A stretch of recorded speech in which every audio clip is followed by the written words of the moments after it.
global economy and markets. I love it. We're going to talk about that. Folks, we're going to talk about global economy and the markets today. We have an expert in the house, David Rosenberg, who has a article he writes every morning, Breakfast with Dave. We got a lot of things to talk about, many things going on. I mean, I got these 11 stories I'm going through. It's like sometimes you want Mondays to be stacked with a lot of stories, but today's a Wednesday with a lot of stories that broke last time. Let me go through a couple of them for you. Number one, just at 4:25 this morning, less than 5 hours ago, 3 ships were hit. 2 of them were seized by Iran. One of them is Panamanian ship. The other one is a Greek ship. And they've been seized by Iran.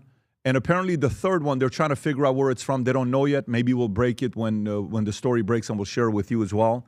We got to talk about that. Tariffs. The president said a few things about tariffs, saying he will remember the companies that don't seek tariff refunds. And a lot of people are saying, wait a minute, what does that mean? People have some questions. We'll talk about it.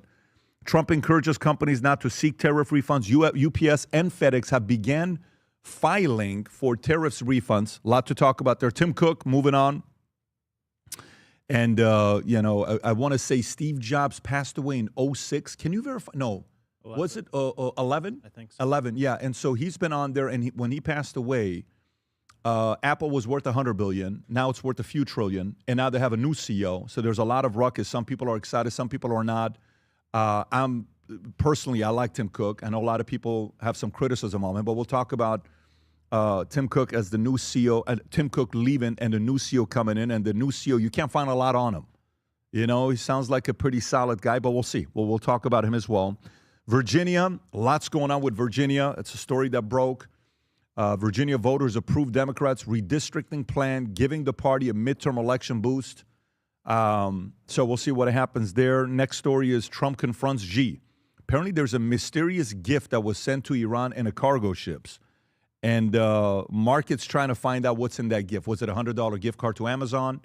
You know, was it like maybe, some Chinese? I don't know what it is. Everybody's trying to find out. They're speculating. We won't speculate. We will talk about it. Maybe we'll do a little bit of speculating.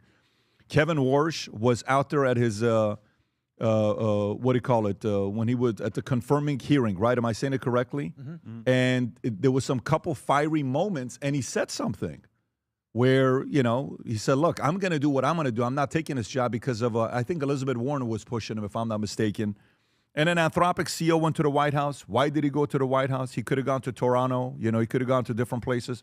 Chose to go to White House. What's the outcome? What's the conversation about? Kash Patel yesterday and what's his name? Todd Blanche were talking about this thing called SPLC, Southern Poverty Law Center, and what the FBI found out. And then, Kash was pushed on a couple things having to do with it was a story that came out and drinking and all this stuff, and Kash pushed back. It was pretty intense. Newsworthy. It's good for TV, and so we'll talk about that. Jet fuel. Few stories about the jet fuel that's actually a real thing that's going on. Lufthansa, which I used to fly on a lot when I lived in Germany, Lufthansa planning to cancel 20,000 short-haul flights to save jet fuel. 20,000 short-haul flights to save on jet fuel, and that's not just the only story. United Airlines slashing 2026 forecast as fuel costs surge, and that story leads to the next one, what a looming jet fuel shortage could mean for summer travel. Will people travel less? Will they travel more? Who knows? Andy Jassy, there's a clip that came out telling Gen Z that if you want to be successful, you have to pay your dues first. How dare he say something like that? Isn't that offensive? Don't you find that a little bit offensive, David? Shouldn't they get it? Shouldn't they be entitled to just a $200,000 salary day one when they graduate? How dare a CEO of a multi-trillion-dollar company who is super wealthy telling others you have to pay your dues first? Give me a flipping break. That's disrespectful. And then at the same time, story comes out saying that Gen Z would prefer GLP-1 as benefits instead of PTO. And if you offer GLP-1 as benefits instead of PTO, we would like that. That would make us more attractive to want to work for a company. And so what does Amazon announce on the same exact day?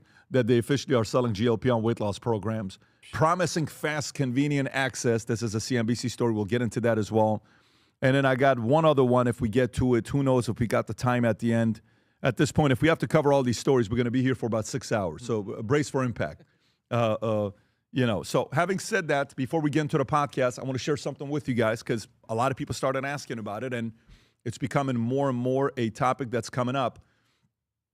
We don't do any major sponsorships on the podcast. You won't see us doing a podcast and announcing 7 sponsors. We haven't done that yet. We're talking to some big companies we'll entertain and have that. We have some things that we'll invest in, and if we do, we'll talk about it. There's certain companies I invest in, I'll gladly talk about it.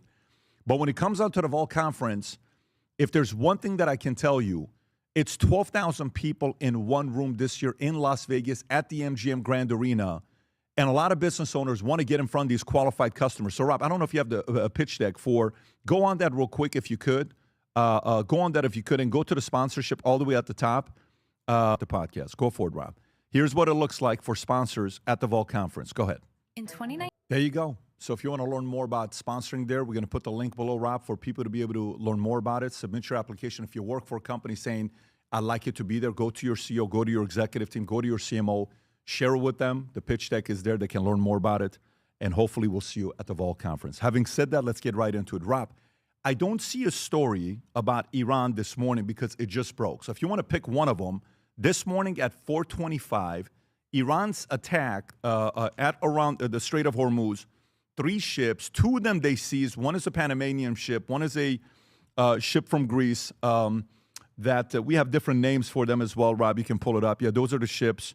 So while this happened, this morning, if you look at the market oil prices, if you want to go to it, it's up a little bit. It's 91.37. There's not been a negative reaction to this yet. The president came out yesterday, and I believe he said indefinitely the ceasefire continues indefinitely, but not a date. And so we don't know when it's going to stop. We don't know when is this it, Rob? Yes, sir. Okay, go for it. Play this clip, and then we'll get right into it. So to be clear, you're saying that you need at least the prospects for a signed deal today and tomorrow, or else you would resume bombing Iran. Well, I expect to be bombing because I think that's a better attitude to go in with. But we're ready to go. I mean, the military is raring to go. They are absolutely incredible. I built the military in my first term. I'm using it now. The military, when I took it over from Barack Hussein Obama, it was so depleted, so sad. And I built it in my first term. You remember those big numbers. You talked to me about it once. That's a lot of money for military. I built it. We did a great job with our military. And we're using it now and rebuilding it, too. We know it's indefinitely. Sean Hannity said, based on some intel, I think, Rob, if you got that clip, that at any point, attack could happen. Go for it, Rob. And welcome to Hannity. Tonight we start with this Fox News alert. Now, new reporting tonight. Sources telling me that the ceasefire extension in Iran announced by the president, that will be short-lived unless a deal is reached quickly. Now, earlier today, the president announced that American strikes will not yet resume, and he will allow peace negotiations to continue. According to my sources, mostly this was out of respect for the Pakistani mediators and as a final push for peace for the war-torn Iranian people. The president is also giving more time to Iran's regime to attempt to coordinate and actually communicate with each other. Tom, what do you think is going on here? So what I think is going on is the president is doing what he always does. Well, maybe I will, maybe I won't. This is what I think, maybe I won't. I think this is literally a day-by-day ceasefire. He's trying to keep them unbalanced.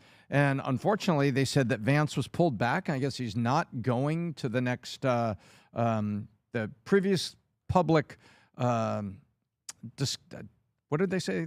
Previously, they had made a public statement about what the next negotiation would be. And so that's the one where we can see them all at the table and we see the media talking about it.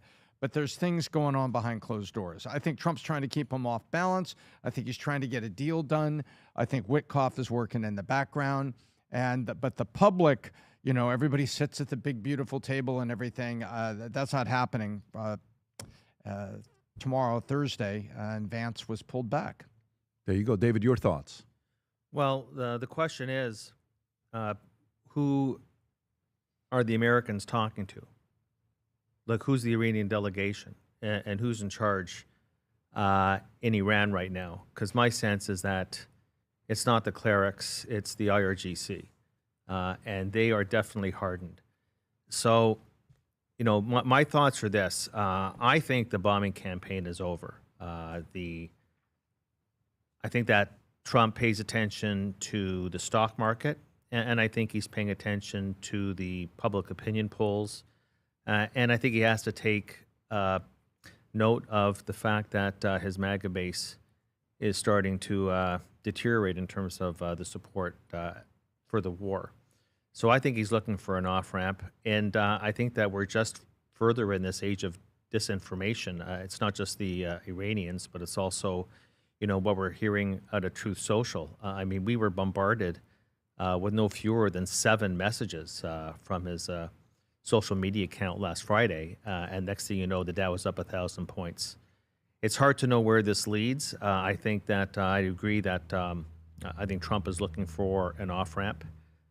We don't know what sort of deal. What sort of deal are we really expecting? Because the Iranian list of demands and the U.S. list of demands, there's no overlap. As I go through this in my head, I'm there thinking that Trump, I don't think he can bomb anymore. I think it's a classic case of Einstein's definition of insanity. Like, where's the bombing? What's it going to accomplish that it hasn't accomplished? Right now, what Iran has found out is that it has an economic engine that it can stranglehold the world through the Strait. I think a lot of us already knew that because it's not the first time this has happened, but on this scale. So you have a situation where, as you mentioned about the strikes by Iran on those ships in the Strait, they're demonstrating that they're still in control. And the U.S. still has this blockade. But does this break the ceasefire by them attacking those 3 ships? I mean, if you're talking ceasefire, that's really up to Trump, right? You would think that it would break the ceasefire. You would think that Hezbollah, which wasn't mentioned, I think just sent a few rockets into northern Israel. Did that break the ceasefire? So this is almost very loose definitions. It's clear to me, firstly, that Trump wants an off-ramp. We just don't know who he's talking to, who's in charge in Iran, and what any deal is going to look like. Because how can we walk away from this war with the Iranians still having those 1,000 pounds of enriched uranium? And how do we walk away with Iran not abandoning its nuclear ambitions? I don't really know how Donald Trump is going to wiggle his way out of this. I think in the end, what he wants to do is walk away and declare victory on his terms. And then the Iranians are going to declare victory on their terms. And my biggest concern is, do we just end up back where we were with Barack Hussein Obama and the deal that he struck in 2015? Do we just end up right back there? And that's all this damage. Are you speculating, or you're thinking we're going to end up there where we're going to release the $20 billion? I'm always scenario building. There's a wide range of outcomes, but you have to have a base case scenario. The thing is that Trump is under a lot of domestic political pressure. I think he's coming under some pressure in his own party. We have the midterm elections, all these things that Iran doesn't have to worry about. And then we have to consider all along, how we've come to this place. And this isn't like a war over land. This is a war over radical ideology and fanaticism. This is a different sort of war. When we had the Cold War with Russia, it wasn't really dealing with anybody who was irrational. Khrushchev was not irrational. Now, that wasn't religious ideology. That you could argue that was more economic ideology. But you were dealing at least with rational actors. And this time around, you're dealing with irrational actors, and you're dealing with a regime that has no value on human life, even the human life of their own population, as we've seen. So I think the template you want to look back to and this is what I would advise the president if I was there, is just, know what you're getting into here. Because from 1980 to 1988, Iran and Iraq fought an 8-year war. Now, Saddam Hussein wanted to create a buffer. You could argue that was partly about land, but it was also about ideology, because it was right after the revolution. And Hussein was very concerned that this radical ideology was going to spread into Iraq. After year 2 of that war, Saddam Hussein actually offered an olive branch to the Ayatollah to end the war, to call for a permanent truce.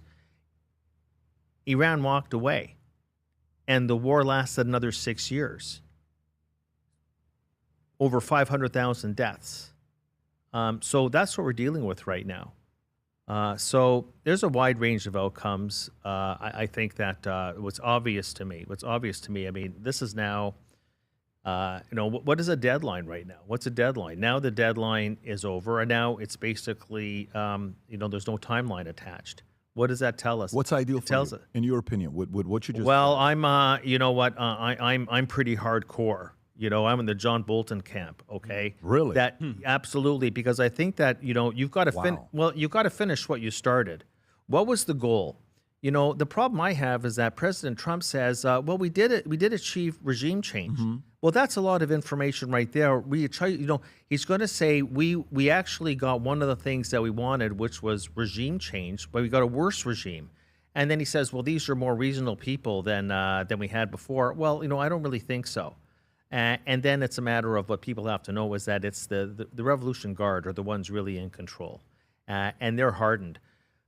I think that you got to finish what you start, and I think that the ultimate goal was really to get that 60% enriched uranium out of Iranian hands, and to permanently end their nuclear ambitions.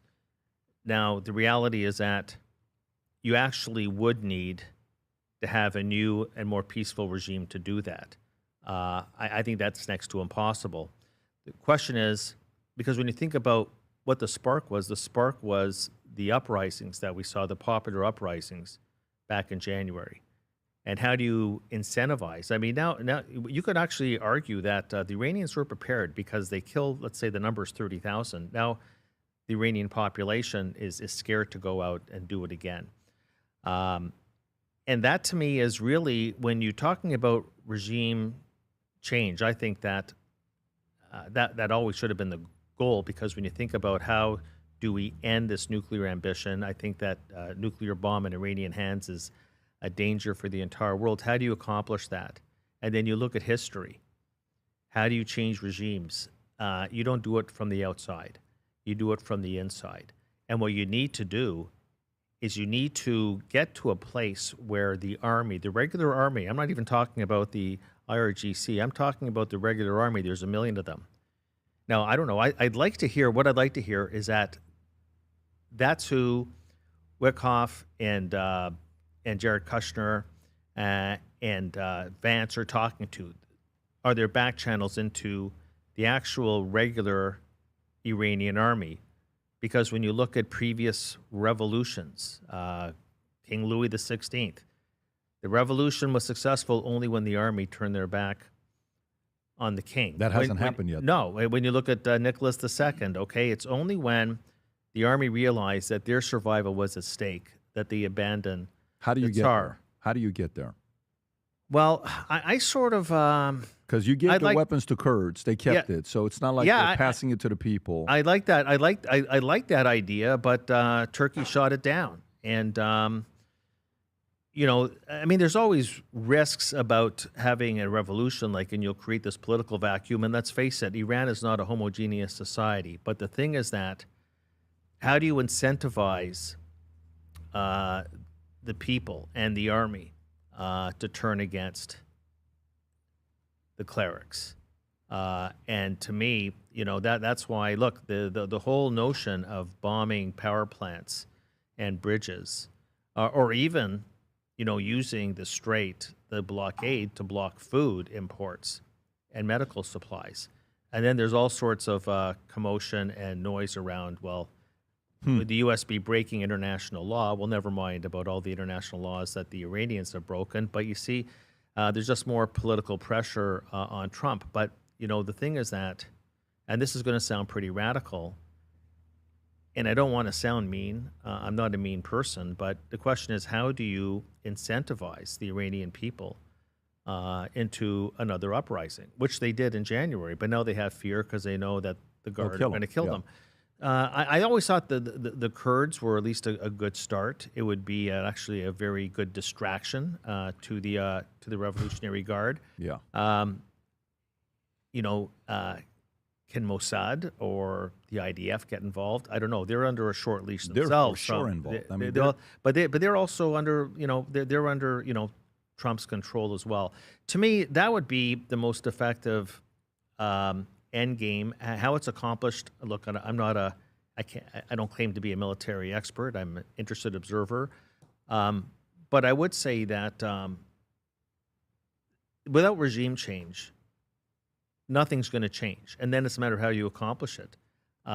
Would you accomplish it through, say, real boots on the ground? Like you'd probably need like a million troops. Brandon, what do you think? It'd be interesting. What do you think yourself? I mean, I agree, and that's why I said a week or two ago, I said that I think they should use an Iran-Contra model. I mean, any revolution that's ever happened, it's been through rebel groups, through militia groups that the CIA or the Mossad type of group helps organize and helps them get together and helps smuggle weapons to them. But that doesn't exist in Iran. There's no organized militia or rebel group. And that's really how an uprising could actually happen. Like, right now it's just a bunch of people without weapons that get slaughtered by the government when they organize in public. So I agree. There really is no off-ramp with this in terms of changing leadership in an effective way. Like, no matter what, even if you take out the guy who's in charge right now, somebody just like him from the IRGC is going to be put in his place. And until that whole mindset or that whole IRGC regime is gone, then it's the same situation, probably even worse. So even if we do agree to a deal, there's not an off-ramp that exists with the same group. And I just looked it up, actually.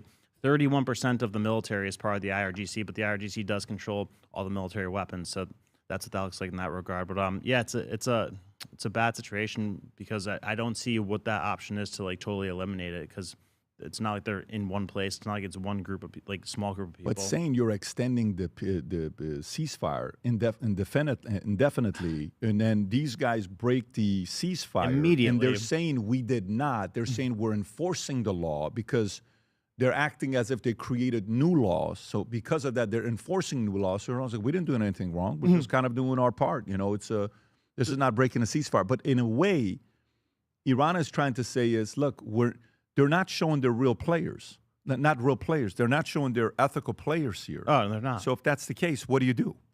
So if his position is, well, Trump wants to get out of this because he's paying attention to the market. Market's doing better. Everything is up.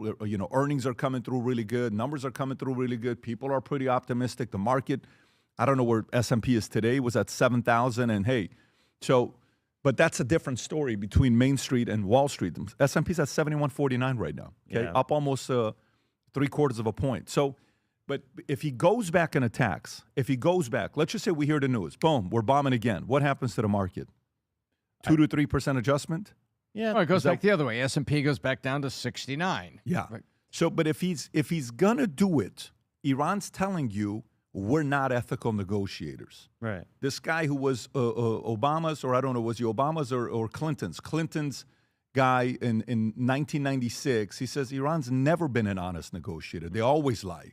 So, what are you gonna do now? You're dealing with somebody that's ethical now. Who knows? But this leads me to the next story. While we're talking about this. Trump confronts Xi. Okay, the surprise gift. Is this on the addendum, Rob, or is this on the main story? Main story. Trump confronts Xi as U.S. forces seize Chinese ship carrying mysterious gift to Iran. What do you mean a mysterious gift to Iran? Here's a question when the president's being asked about it. Go for it. It'll hurt them militarily. They use the bridges for their weapons, for their missile movements. They're trying to move the missiles because we've obliterated most of their missiles, and they're trying to move their missiles around, even during the ceasefire, which I think was a good thing because we're totally loaded up. We have so much ammo. We have so much of everything that we've, much more powerful than it was 4 or 5 weeks ago. So we've used this to restock, and they probably have done a little bit of restocking. We caught a ship yesterday that had some things on it which wasn't very nice, a gift from China perhaps, I don't know. but I was a little surprised, but because I have a very good relationship, and I thought I had an understanding with President Xi, but that's all right. That's the way war goes, right? But I will tell you that our military is incredible, what we've done. I mean, think of it. In the first 3 days, we took out their entire Navy, 100. Tom, what do you think's going on here? Well, he just said we took out their entire Navy. I'd like to know who's shooting at the ships, because supposedly those were those fast boats, or is this a Navy boat? Because supposedly it was ship-to-ship firing that was happening first thing this morning. Number one. Number two is we've known China has been trying to help. China got busted end of last week, sending in, and I gave you the chemical name that we found on that ship, which is basically the raw powder needed to make rocket fuel, to make high volatility explosive that goes off in a constrained manner is a rocket engine. That's what it is. And so they were helping them with that. So the gift from China, they've been trying to enable them. They're not going to put the satellite imagery and sharing satellite coordinates that they shared of the U.S. bases that were located around the Middle East in UAE, telling, hey, here's the aircraft on the ground in UAE, right here, right here, right here. China shared that stuff going back 4 weeks ago. So if something's on a ship, it's either a weapon, and China's been very reluctant to openly share, arms transport. But what were they sending?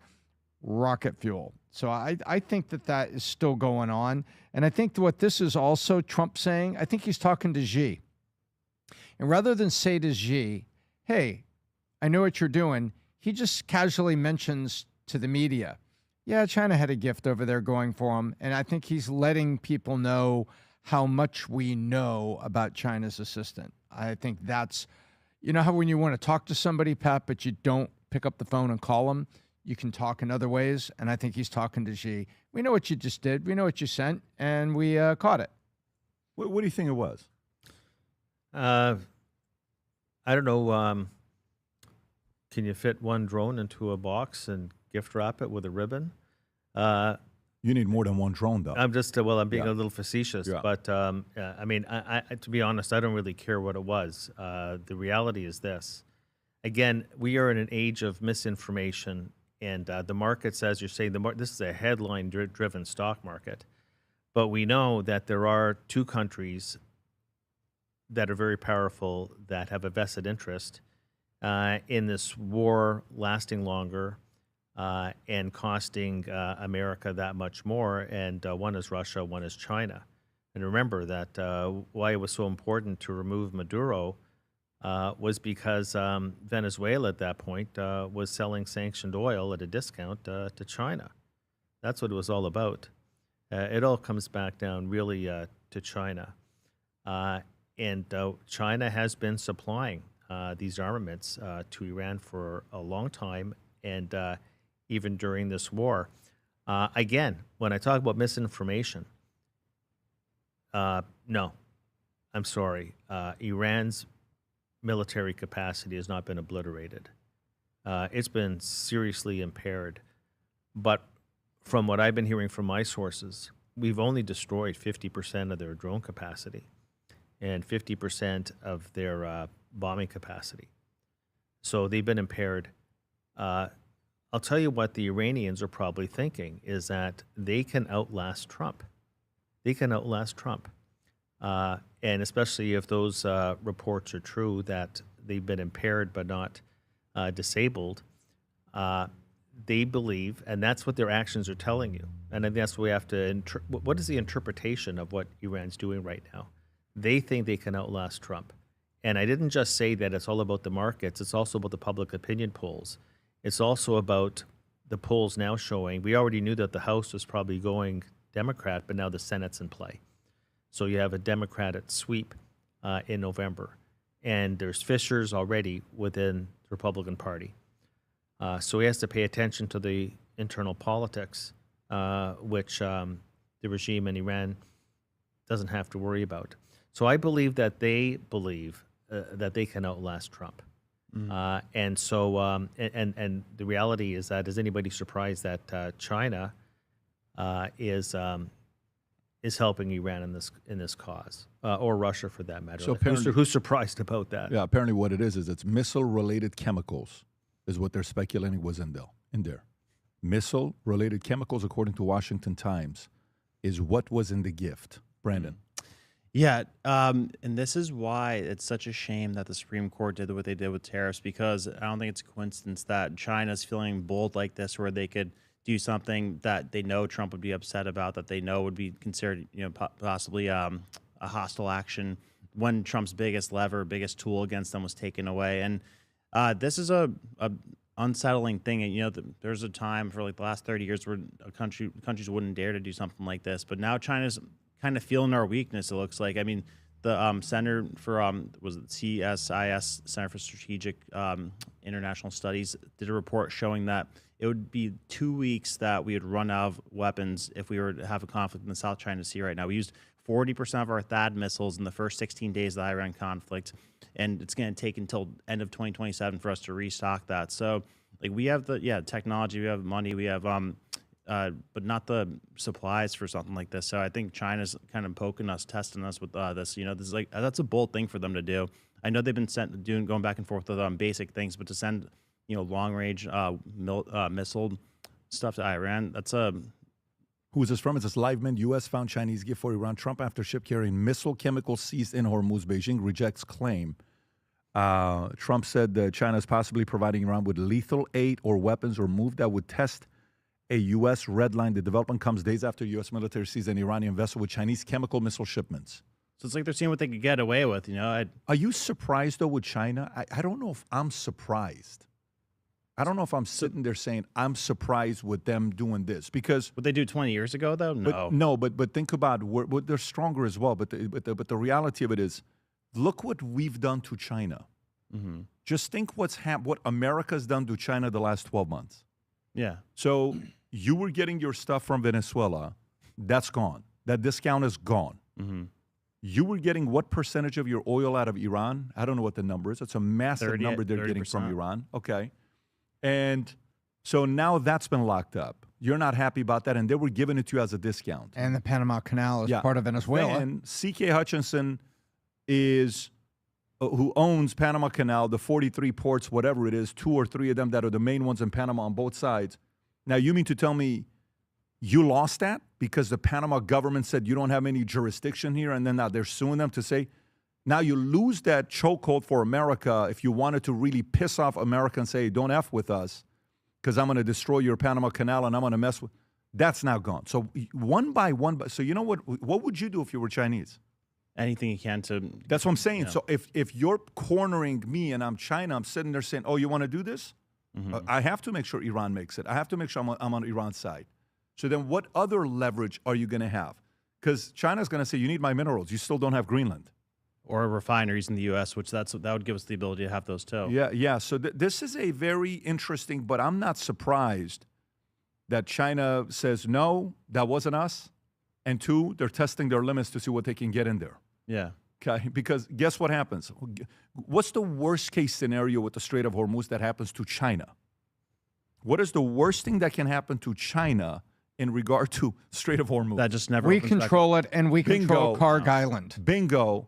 If U.S. controls Karg Island and we control Strait of Hormuz, what the hell are you talking about? Now, that's not the Western Hemisphere. That's what? Yeah, Eastern Hemisphere. That's the part where China. There's no way in the world China can control Iran. China can't control America if we take control. Right. So this is a very rough place for China. Your thoughts? Well, firstly, I'll come back to what I said before. Who has the staying power?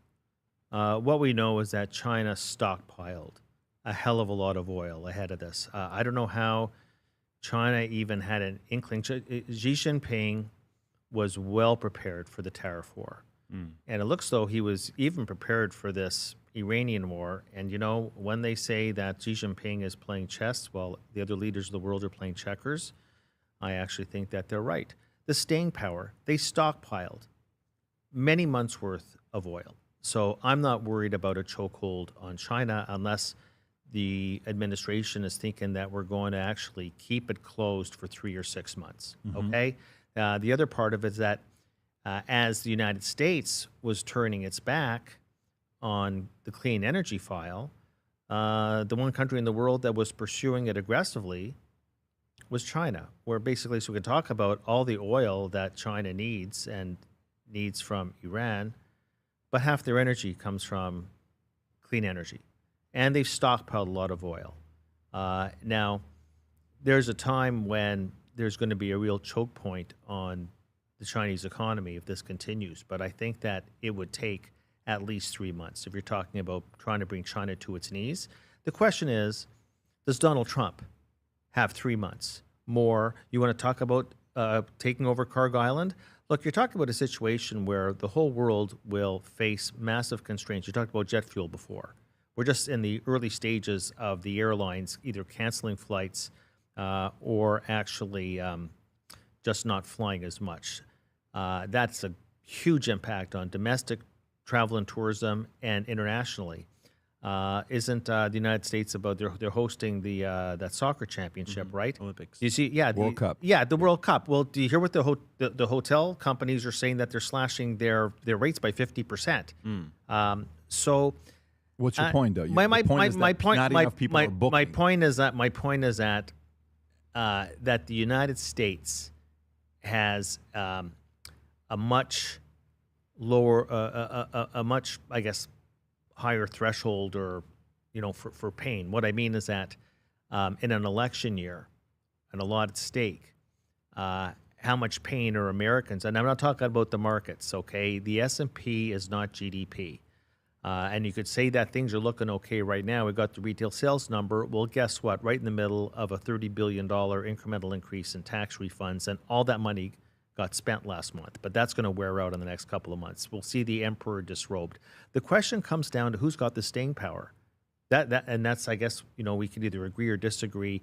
I think that China, I think probably even Iran, has longer staying power than the Americans do. I don't know about that. I don't know about that, and I'll tell you why. I'll agree in one area, and I'll push back, and I want you to push back on me on what I'm going to say. I want to hear your. So, what do you think about the fact that Iran is using $400 to $500 million every day in oil? That's $12 to $13 billion a month, and they, some reports are coming and saying they can go 2 more weeks. Some are saying max 6 more weeks. With that income coming in, and the country's in shambles, so the people are starting to get frustrated and the people are getting tired of it. The opposing argument to that is World Cup starts when? Rob, when does the World Cup start? What's the first date? And by the way, the FIFA president came out and said, I don't know if you saw this or not, that Iran will definitely be in the World Cup. Okay, so Iran will be competing in the world. That whole story was like, They're not, they're going to, they are. So they are, okay? World Cup starts June 11th. Today is what? April 23rd, 22nd? What is today? 22nd. 22nd. 6 weeks. That's my timeline is he's got 6 weeks. So my timeline, you either have to fix it in 6 weeks or you have to put a ceasefire for how long? From June 11th to July 19th. Why July 19th? July 19th is a championship match. So then you got to go back at it. And then do you really want to go into the midterms? So there's 2 ways. For us, you're right, World Cup and midterms is there.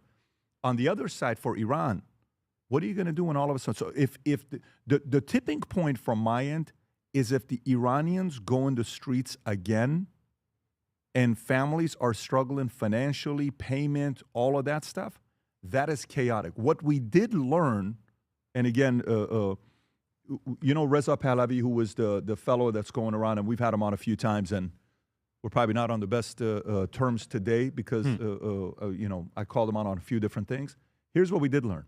How much influence, when he said he has, with the military turning against IRGC? How much of that have we seen?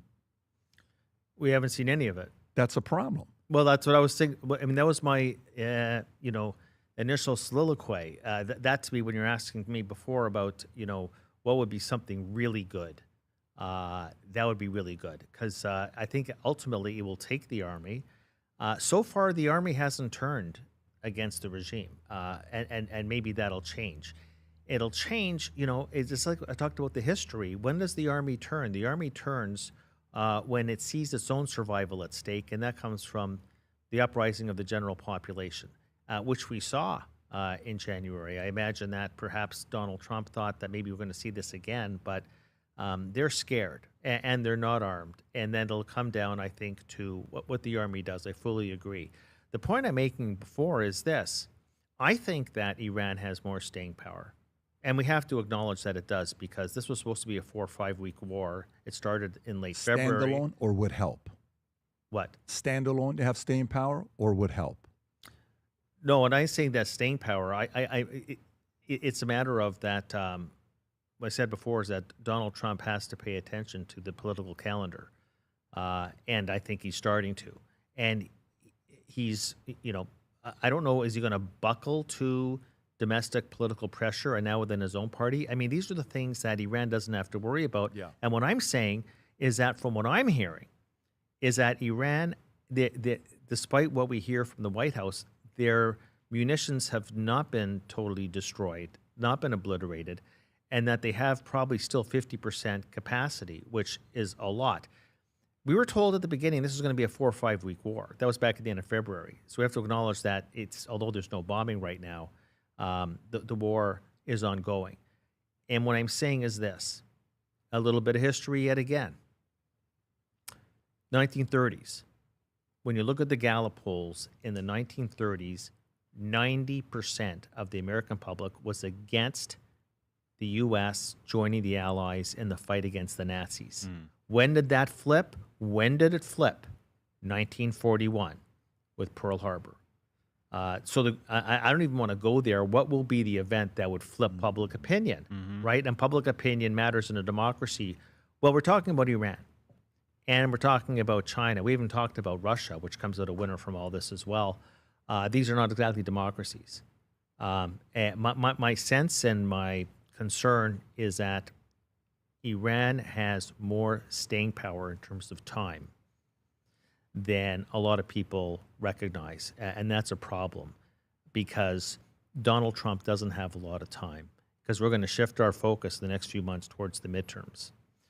So he's under tremendous political pressure. Well, what, all of a sudden, out of the blue, I mean, it was just a few weeks ago, we're talking about we're going to go in there, we're going to bomb the power plants, and we're going to bomb the bridges. And of course, to a lot of internal political pressure, not just global pressure, because, people are going to die, right? Civilians are going to die. And that's the one thing that, Americans today, they can't stomach that. But that would be, when you think about it, how else do we incentivize the Iranian population There's one to way rise to up? do it. There's one way to do it. Are you familiar with the Rewards for Justice program? No. Okay, so if you want to pull up the Rewards for Justice program, go to a place that explains what it is. Maybe go to, So the Rewards for Justice program, you ever hear when they're like, we'll give you $25 million for somebody that finds Maduro and tells us where it's at. We'll give you that whole Rewards for Justice program, right? Guess what? How much have we spent so far? $51 billion, give or take, so far, all right? If I break $1 billion into 10 million, how many $10 million payments can I make? How many? 100. Right? 10 million, billion is what? 100. If I break it into 5 million, how many can I make? 200. If I break it into 2.5 million, how many can I make? 400. So instead of spending $50 billion, why don't you increase your rewards for justice to $1 billion? It's going to save us a shit ton of money. Instead of you going to 200 billion, let's find the top 200 military leaders that are to IRGC and tell them, hey, man, here's what's going to happen. Leak the info, get it in front of them. You guys are each going to get $5 million rewards for justice based on these 3 criteria. 1, you flip now. 2, you do that next. And 3, it's not hard to come up with the next 3 requests. And each one prompts a payment, or each one does something. It's not like we don't have this program right now. This is kind of a quiet, low-key, underground, CI type of a thing. Some of these guys are going to sit there and say, okay, I got 7 kids. I got 2 wives. I'm a military this. The top 50 leaders were killed. They killed Khamenei. They're about to kill Hassan. They killed all these other guys. Who the hell am I? They're going to kill me next. You'll be able to flip 200 military leaders for $5 million a pop. Now what are they going to do? So go, you know how we have the general of the army, we have sergeant major of the army, we have, Marines, we have Air Force, we have Navy, one by one, and find a way to get that messaging to them. Remember back in the days, the way the CIA would recruit people. Did you see that commercial on CIA on how to leak into? Was it a commercial that we did to Russia or vice versa? Did you see that one commercial? I think it was China. Yeah. Do you? That's right. It was China. Do you know which one I'm talking about? Have you seen this one? So China did a commercial. CIA launches Mandarin videos to recruit Chinese spies. That's the one. So go ahead and play that clip. By the way, can you do me a favor, Rob? Go back if you could. Go back if you could, because I want to know one of them what YouTube channel it's from. CIA has a YouTube channel. So that's theirs. Just so everybody knows, it's not even hidden anymore. So CIA launched a commercial to try to get spies from China. Please go on and play this clip, Rob, if you could. From the CIA, the language, Mandarin. The goal, recruit Chinese spies. One of the primary roles of the CIA is to collect intelligence for the president so you can and see for this. our So it's not like, policymakers. guess what? CIA, make a video and say, if you're a colonel or above in the Iranian military and you want to flip, $5 million reward for you to get a hold of us. And guess what? We'll protect your kids. We'll protect your this. We'll protect your that. Make that commercial. Spend $1 billion. Spend $1 billion. And guess what? Taxpayer. I've watched some of the. So fight back. Argue that. Argue the point. Would you be for us spending $1 billion, rewards for justice, flipping a couple hundred of these guys? They're not wanting to fight. They stand down. They sell intel. And the war is over with. Would you be okay to spending $1 billion for that? Would you be okay with that idea to even entertain it, Tom? Much better. Tear the argument apart. Say I don't like this idea. I can tear the argument apart. Go for it. I want to hear it. Well, I said before, you're fighting a radical Islam ideology. To a lot of people at or near the top in Iran, the money doesn't matter. This is about fanaticism, a fanatical theocracy. So I mean, I love the idea. I love utopia. The question is that, forget the IRGC. They are in control. Now, you're talking about going after the military. You're going to need more than just a few dozen or a few hundred. There's over 200,000 IRGC, and they're in control. You would need, if you could do this, and you start with 10 or 20 or 30, I mean, there's a million just in the regular army. It would have to spread. It's just the law of large numbers. The IRGC is not a small army. There's over 200,000. But I love the idea. I love the idea of somehow, we talked about the Mossad earlier and who the Kurds. How do we develop internal insurrection against the regime and have it grow? And then you reach a point, right, where the general population has the confidence to come back out and do what they did in January. I was hoping you would come out and you would say you would finance it. You know, you being in financial. I was hoping you would come out and said you would finance it, and we would figure out a way to do this. But in Canadian dollars, that's not going to fly. Yeah. Okay. All right. Let's go to the next one because you kind of brought it up. So, Tom, I want to go to this, and I'm coming to you first. You mentioned jet fuel, right?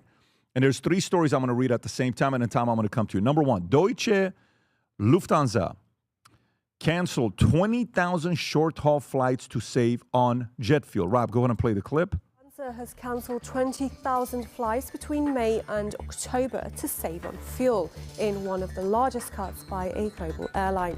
The cuts will save around 40,000 tons of jet fuel and will amount to 1% of available seat kilometres.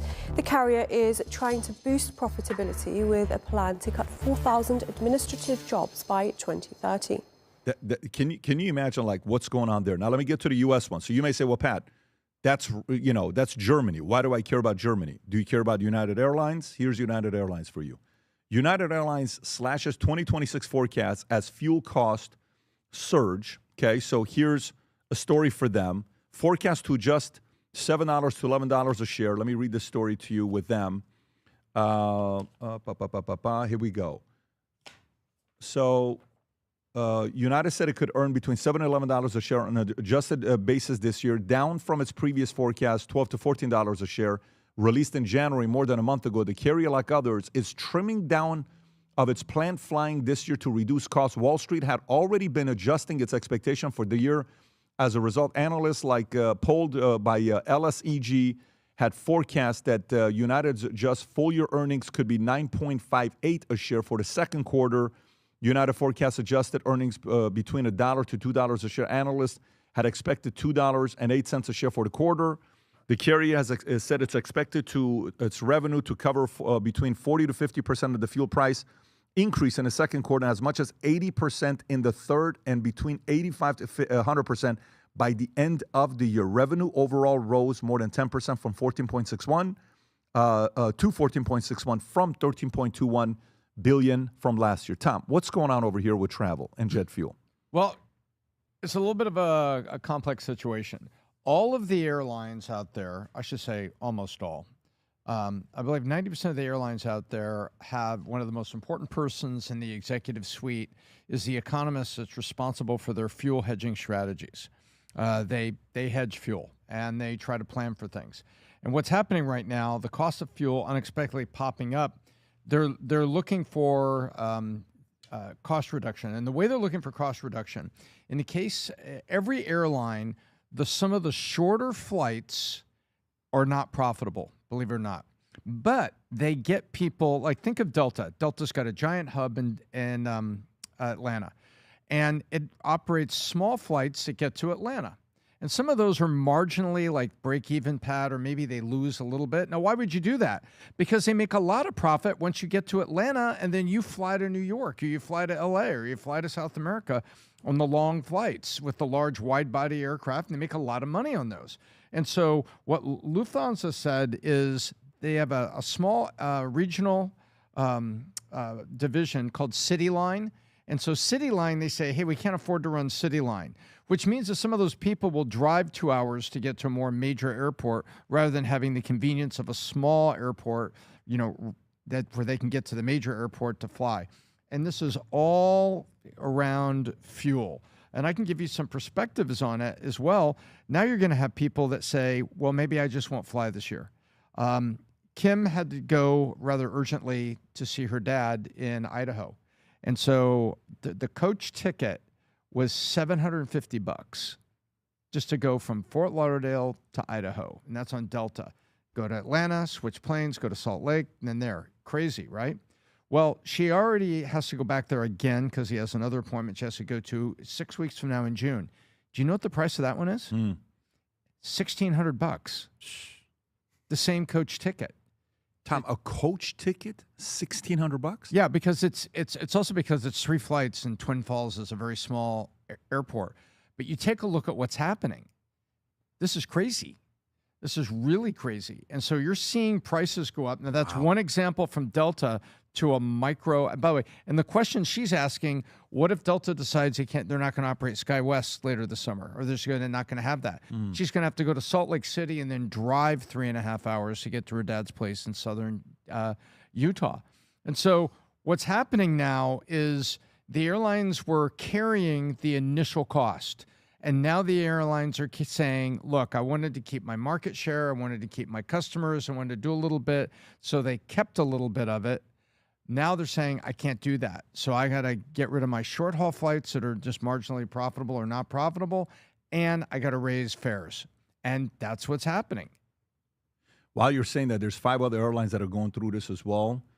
Cathay Pacific Airways, a Hong Kong-based airline, said it will cancel about 2% of its scheduled passenger flights from May 16 to June 30th. HK Express, a budget carrier, said it would cut about 6% starting May 11. And then we already talked about Lufthansa, what they're going to be cutting. And then Dutch's airline KLM said it would cut 160 flights in Europe next month, amounting to less than 1% of its flight schedule. And then some companies have already signaled larger reductions. Vietnam Airlines in March said that it may cut up to 18% of its international flights and 26% of its domestic flights. So that's big. We're seeing the stories. It's not yet fully scaled to everybody, but you're feeling the impact so far right now. Brandon. Yeah, and I think this is just kind of the beginning of this if it keeps going in that direction, because we just got to the point where the last fuel shipments from before the war started were arriving. So, I mean, like that lag effect is finally starting to hit. But that's why I think that oil's actually got a lot like interest rates going up, and counterintuitively, it could kind of knock the price down of a lot of things. Like people are saying this is going to cause inflation, but I think it's just going to devour disposable income because of what people have to spend on energy, what people have to spend on travel, and yeah, I mean, airlines. It's not surprising that one of the first ones to go. They've always had like razor thin margins. I think it's like 2 to 5%, and that's why they always have to get government subsidies. But yeah, the one bright spot out of this, I think it could bring down inflation in a lot of other areas because how much more people are spending on energy. Yeah, this is a great article by CNBC. It says travelers need to know a few things. Number one, know your rights. Every airline has its own policies about what it owes to passengers who face delays and cancellations. Federal rules require airlines to pay a prompt refund to a ticketed passenger, even those with non-refunded tickets if they cancel a flight or make a significant change to the itinerary. Number two, check your contact info. Make sure the airline has your contact information on the file in case it needs to get in touch with you. Number three, act fast. If an airline contacts you about a canceled flight or change to your itinerary, said Nerd Wallets, the sooner you act in contacting the airline, the more options you're going to have. Flying nonstop to a destination is generally more expensive than booking a flight with a layover. However, it's good strategy for travelers who can afford it and want to minimize disruptions, and consider travel insurance while you're going through it. So it's an interesting time while you're traveling right now. So it is something that's becoming real. Of course, we'll follow the story closer to see how much bigger this gets, but that's that part. Let me get to the next one. Tariffs. The president makes a comment about tariffs. He encourages companies not to seek tariff refunds. That's a Bloomberg story. And he says, I'll remember companies that don't seek tariff refunds, even though UPS and FedEx have already began filing for some of the refunds. Here's what the president had to say about it. Go for it. On that topic, there's a whole number of very large companies, including Apple and Amazon and others, that have not sought reimbursements yet for the tariffs, meaning they haven't tried to collect refunds. And from what I understand, part of the reason that they have waited is because there is a worry about, frankly, offending you. Would you find it offensive for them to try to collect a refund? I think it's brilliant if they don't do that. I actually think if they don't do that, they got to know me very well. I'm very honored by what you just said. If they don't do that, I'll remember them. I will tell you that, because I'm looking to make this country strong.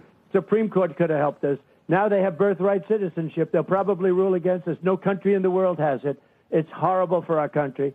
And I just see it, I see some of these Republicans that are nominated by me asking real bad questions, and looks like maybe we're going to lose that one too. Which one is he talking about? It looks like we're going to lose that one too. One of the races was the Senate. Yeah. So Tom, I think he's talking about the Supreme Court reviewing birthright. I think is that it? That could be it. I think that's what he's Tom, talking about. what do you think about that whole exchange with tariffs and how I'll remember you if you don't do it? Well, I mean, let's face it. Most presidents are quietly, the head of the Federal Trade Commission and they're head of the FCC, because they appoint people and then they pick up the phone. And what we're seeing here is he's just playing the cards very, very openly. It says, I will remember you. I said, what does that mean? I'll remember you. And so, people don't want to run afoul of a U.S. president that will say your name in headlines, potentially affect your stock price, and also take steps.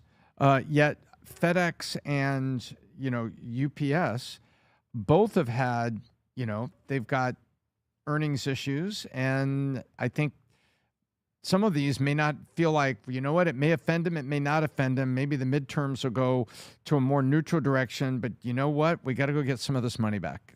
And I think it's that simple. David, where are you at? I find it absolutely incredible that the Supreme Court ruled against his broad-based tariffs, and now you have companies that deservedly so want to get their refunds, and then you have the president in a veiled threat. It's a veiled threat that he'll somehow come after them. I don't like it. I don't like it one bit. Anti-tariffs? You are? Yes. I'm a free enterprise capitalist. I felt at home in the Reagan Republican Party in the 1980s. I believe in free trade because I think it unleashes productivity, it reduces protectionism, it forces companies to become more productive internally. I don't like tariffs one bit. Now, Donald Trump has been in favor of tariffs publicly all the way back to 1987. This is like religion for him. So no, I don't like tariffs. I can understand what his objective is. I don't buy into, and I've looked at the data, that the United States has not been ripped off by the rest of the world. The United States runs large trade deficits because it's a consumption-oriented economy. It's geared towards consumer spending, and a lot of those consumer spending comes out of imports. Besides the fact that the flip side of the trade deficit is the capital account surplus. So that money comes back into the U.S.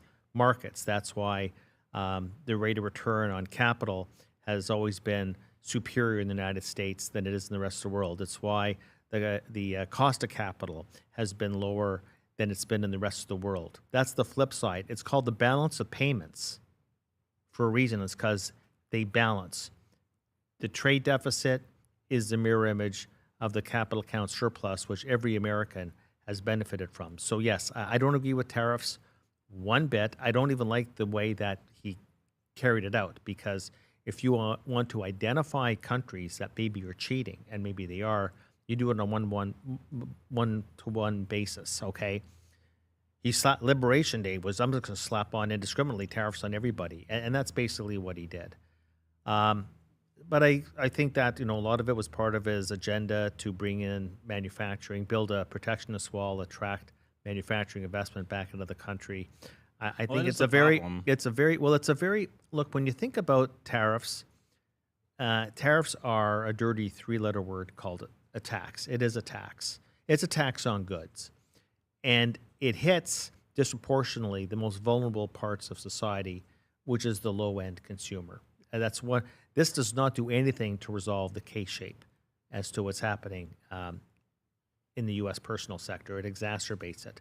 The Supreme Court, I'm just going to say, the Supreme Court already ruled against him. And then the thing is that he's got these other avenues that he's pursuing. So just pursue those other avenues until they either expire or they get ruled against. But to then go and surreptitiously start to invoke threats, veiled threats to companies, private companies, no, not a big fan of that strategy. Well, do you think it's more national security or economic, though? Because, what's like, how do we fix the problem of them, other countries underselling companies in terms of what they could pay for labor for manufacturing? How are we supposed to compete with that? Well, there might be reasons why these other countries in the world, you say, are underpaying their labor. It could well be that these other countries in the world have surplus labor. And if they have surplus labor, well, then it would stand to reason that their wage rates would be lower. Like in the United States, right now, because of the out-migration file, we have an unemployment rate barely more than 4%. Are you going to come after Canada because the Canadian unemployment rate is 7%? Would you think that Canada should not have reduced wage rates or pressures because there's more of a surplus of labor in Canada or anywhere else in the world relative to the United States? You can't have it both ways. You can't sit there and brag about, well, we have a very healthy, vibrant labor market, and we have tight unemployment rates. In which case, if that's true, you're going to have wage pressure in your economy. You can't have it both ways. You can't say we have the best labor market in the world, and therefore our wage rates are going to be below our competitors. That makes no economic sense whatsoever. Well, let me ask you this: as a Canadian yourself, what do you think about Carney's relationship with China right now? Well, I think that his relationship with China is intertwined with his relationship now with the rest of the world. So I think that I think Carney has almost given up on the United States as a viable partner. So he's partnering with whoever is going to want to do business with Canada. So that's as a Canadian, China. Do you see yourself as China as the number one enemy of Canada, or no? I would rather that Carney does more to foster a positive relationship with the United States, than going and cozying up to China. Because I think China's not a military enemy. China's not a military enemy of the United States either, but it's a massive economic adversary. And if it's an economic adversary to your biggest trading partner, which is the United States, which is really the bread and butter for Canada's economy, it's a bit of a risk to go cozy up to China.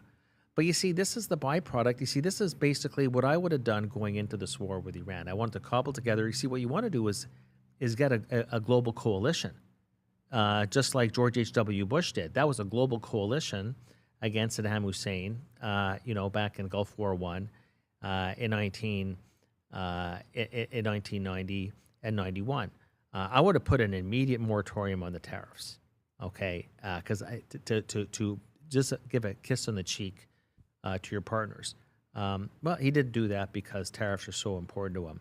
But yes, I find a lot of Mark Carney's policies problematic. I think that's one of them right there. I would rather that he worked harder. I'll tell you the truth. I know the Europeans loved his speech in Davos. I sort of was thinking, because again, you read between the lines, do you really want to poke Donald Trump in the eyes like this? And of course, he reacted.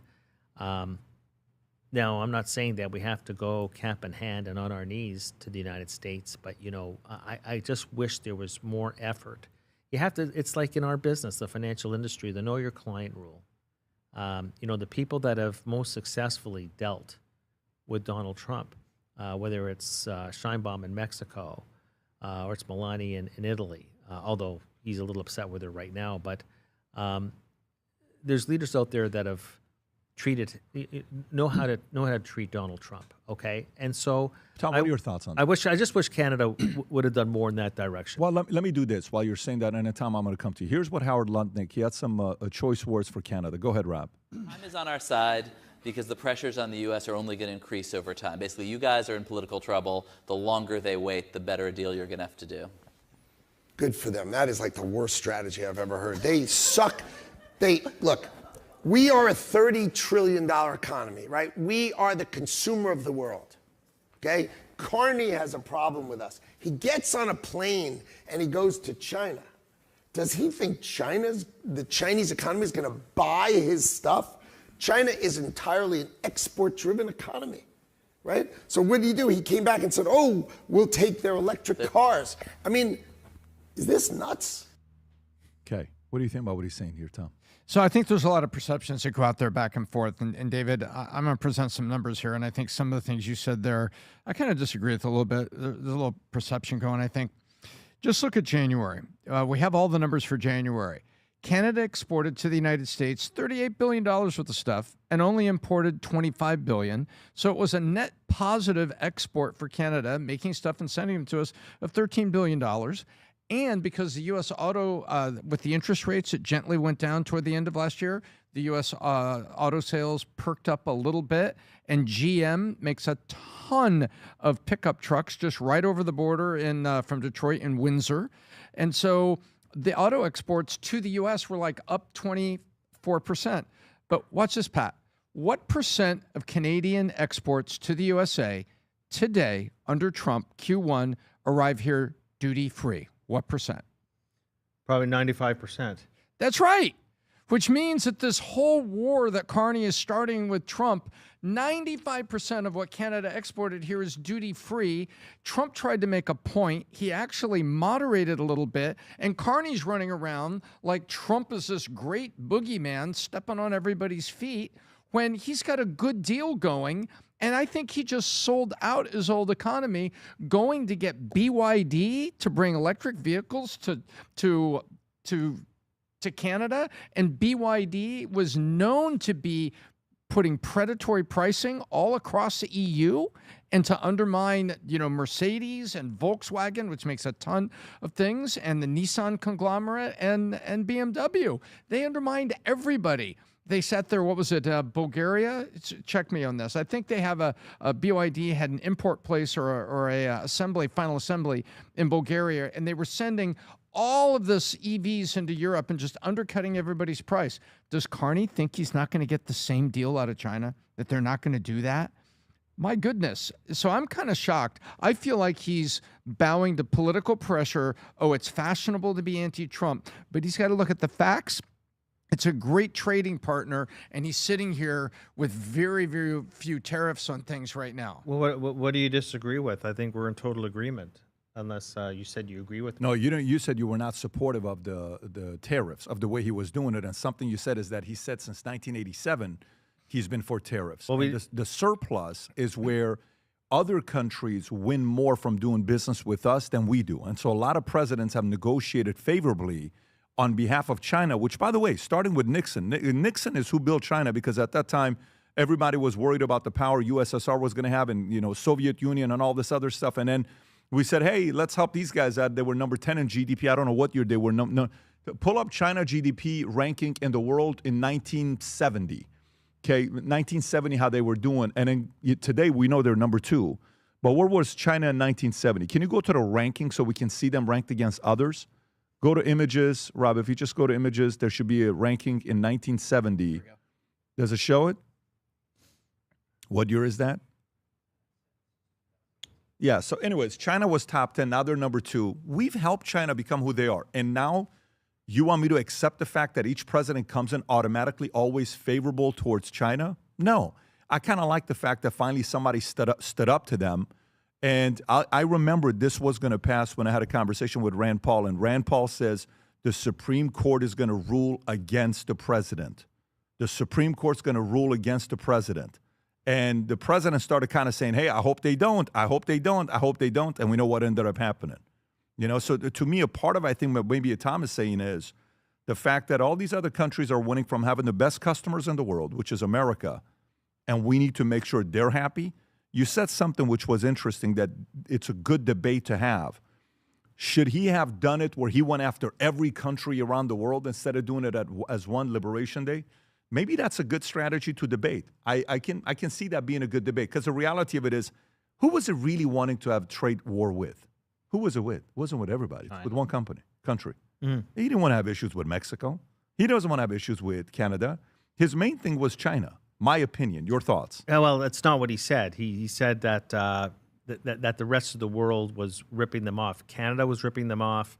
Mexico's ripping them off. Europeans were ripping them off. You know why Canada's ripping them off? The part about Canada's ripping them off, you guys don't put any money into military. What percentage of your GDP do you put into military? You're 100%. We make you safe. NORAD. I'm not going to debate that one bit, and you can say the same thing for the Europeans, although that is starting to change. And I think that Trump was right all along. That's different.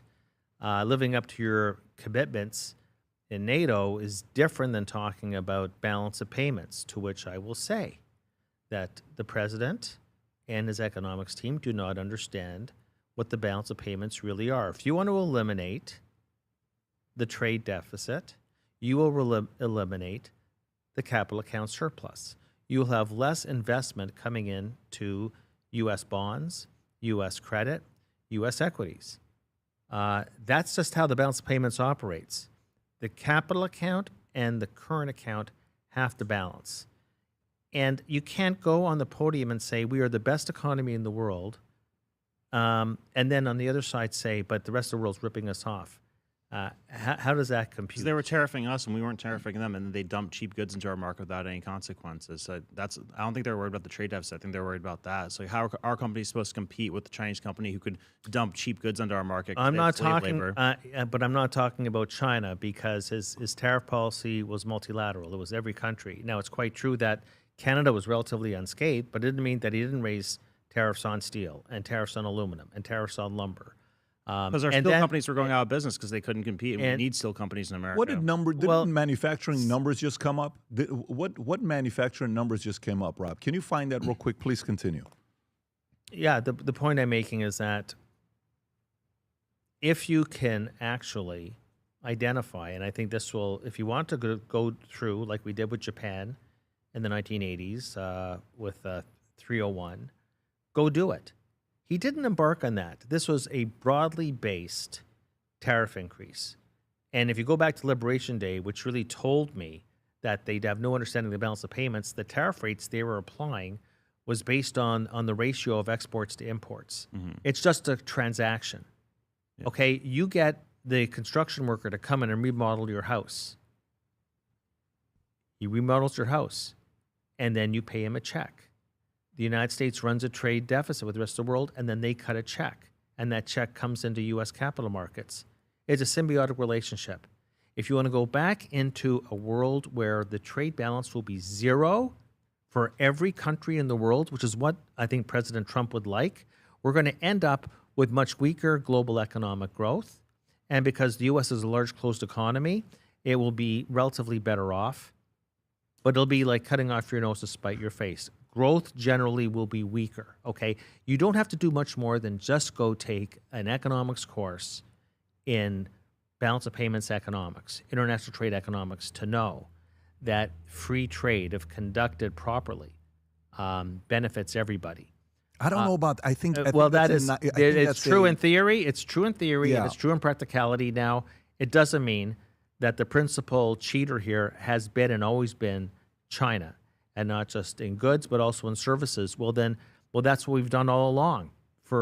And the big problem was not the GATT round of negotiations that started in the 1970s, which was multilateral. It was when we allowed China into WTO, unshackled, back in 2001. That was the problem, okay? Then to globalize it. And it just showed me, I'll just tell you right now, everything I've seen out of the administration in the past year, since April last year, tells me there's a fundamental lack of understanding on how the balance of payments works. And I know that people, for some reason, they think tariffs are a great thing. I think that, once again, I'm a Reaganite, okay? We knew back then that the cheater was really Japan. It was really in the goods sector, maybe primarily steel and autos, and we went after them with Section 301. We went after them, and then it got resolved. That's what you do. You can't treat everybody unilaterally. Now, the one thing I'll say about Carney, and this is where we're in agreement, okay, by the way, because most of your commentary was on Carney. By the way, you said Carney gave up on the U.S. and went elsewhere, and I'm like, how can he possibly give up? Hold on. I didn't defend that. I criticized it. I didn't defend it one iota. And I think that it's going to cost us, because I think come July, we're going to have to start renegotiating the USMCA. And I don't know what's going to happen on that score, but the free trade agreement is, when you talk about, for example, all these, that 95% is still been protected under the tariff and trade actions, that might come to an end in July. I would say, look, the reality is this, and this is where we're in agreement, okay? Canada, United States is not an equal relationship. It's never been an equal relationship. It's not an equal relationship. It will never be an equal relationship, because we depend. Like we ship out 80% of our GDP is shipped out south of the border. So the United States has always had economic leverage. And when you go back to when the free trade agreement was signed before Mexico, back in the late 1980s with Brian Mulroney and Reagan and George H.W. Bush, we just had to show in Canada that although we're going to be the immense beneficiary, you're going to benefit as well. But the United States is a large closed economy. Here's what Canada's I would say. a small open economy. For me, this is what I think, and I got it. So a couple things I want to share with you. One, I think sometimes, finance guys like you, and I'm in the market as well. I want to see the market blow up. I know what happens if we continue with tariffs. Temporarily, I'm going to take a hit. And, the more they print money, the more money I make. The more, so there's many ways, look at financially, where the right thing to do impacts the market. But I'm not interested in what's the right thing to do for 6, 12, 24 months. I'm interested in what's the right thing to do for America long term. Not short term, long term. So for me, when I sit there and I ask who is the enemy to you, and you're like, well, we kind of don't see China as the enemy and all this other stuff. Rob, this is 1970. Can you play that? I want to show 3 things. This is where China ranked in GDP in 1970. What is that? 2, 4, 6, 8. They're number 8. Okay, they had an $84 billion GDP, right? And so who was ahead of them? Italy was ahead of them. Canada and China were the same. Look at that at the screen. It's the same exact size in 1970. China and Canada. And what ends up happening, Rob, if you play it, it continues, and maybe put it on 4.0 speed. Canada passes China a little bit in 73. go as fast as you can. Yeah, even faster. Look at that. And then slowly, China drops to 10th place behind Mexico, and then comes up, and then go all the way fast forward to today, pretty much where they are. Press play. Yeah, that's fine from right there. They're number 2. So they went from 80 billion in 1970 to 18 trillion. Who helped them become 18 trillion? Who got them there? U.S. And so now that we helped them become so powerful, Canada dropped, by the way. You guys went from 7th place to 10th place. They came to 2nd place. And America's sitting around saying, we helped so many of these other economies grow, and now China's caught up to us. Look at the distance. Go to the score before in 1970, what it was at. When they were 83 billion, where were we at? When they were at 83 billion, okay, look at this. 83 billion, a little bit more, Rob, if you can go to, no, right there, okay. They're at 83 billion, and we're at what? 1 trillion. That's how many times? 12 times? Yep. Let's say 12x, 12.5x. And they went from 12.5x to what? Go to now, Rob. So you guys were 1-to-1, and then now it's what? 0.5. 0.5% a high, and we used to be 12x, and they are now 9x you. You used to be the same. So, and we don't mind doing this. I mean, that's how capitalism works. Everybody wins, good things that's happening. But now you want to come control, and we saw what they did during COVID, and we just kind of went by it. Yeah, they could have controlled it much faster, but they didn't. They released it, and they're like, yeah, let it stay open. You could have closed the airports. You could have told the world about it. No, $8 trillion of world economy loss. And we're supposed to think these guys are honest players. I like the fact that he's playing aggressive, to be honest with you. And then we spend what percentage of our income, GDP, on military? And I think Canada's, I don't know what, it's 3%, 7%. Either Mexico 7%, Canada's 3%, or vice versa. It's a small number. We're the reason why you're safe. America's the reason why you're safe. And so if we finally have a leader that's pushing around his weight, I don't mind it. I like it. I don't mind it. And so that's the part, because if he's a competitive guy from 1987 when he said it to now, he's seen us strengthen everybody else, and we're just sitting around clipping coupons and allowing them to get stronger. I don't mind a little bit of the audacity that he has. Let me go to the commissioner, the new Fed chair that's going through his confirmation hearing, and I want to get your thoughts on this as well. Well, so he's being pushed a lot, and he's going back and forth, and Elizabeth Warren is accusing him of doing what Trump's going to want him to do. And it was actually a good exchange. Rob, I think you have a couple of those clips. Is this one of them? This is where she asked him to verify the 2020 election results. Right. So this is one of them. Go for it. Gotcha. We'll start easy. Mr. Warsh, did Donald Trump lose the 2020 election? We try to keep politics, if I'm confirmed, out of the Federal I'm just Reserve. asking a factual question. I need to know, I need to measure your independence and your courage. Senator, I believe that this body certified that election many years ago. That's not the question I'm asking. I'm asking, did Donald Trump lose in 2020? I'm suggesting you in 2020, the Fed can't made answer that. huge inflation problem, and you certified the election. So We let need to me keep ask you politics another out of question. monetary policy. In our and meeting, monetary you said policy out you of would politics. be independent.